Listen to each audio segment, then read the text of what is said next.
Hello and welcome back to the Road to Good Cooking, and I'm sorry this video was so late. I have been busy prepping and canning and dehydrating and just getting things in order and getting myself ready for what's getting ready to happen in the next couple of weeks, and I hope you are doing the same thing. Plus I had a medical issue going on with Sophie, which I'll explain to you in the next video, so sit back and enjoy this video. Hello and happy weekend everybody, and this is what I've been doing for the last couple of days. And that's getting my canning done. I have sweet potatoes,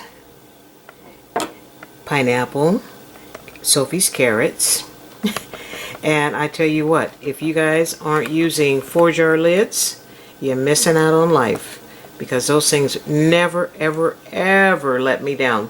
I only had 2 mishaps, and both of those mishaps were my fault, and I told you that before. Yes, I owned up to it. It was something stupid that I did, but other than that, these lids are the bomb.com. I tell you, give them a try. You won't be disappointed. And I received the nicest funnel set from Forjars. I love them because they are marked. That's the 1-inch headspace, that's 3/4 inch headspace, and that's a 1/2 inch headspace. And I love these because it's marked regular. They fit perfectly in a jar like this, and you can see where the headspace marking is, so it makes it real easy.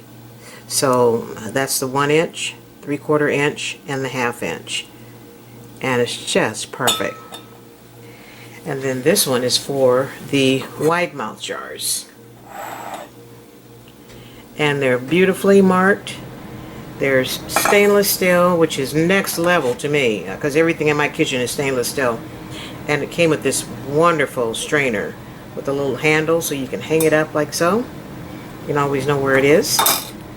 Thank you again, Forjars, for the wonderful gift and the awesome customer service.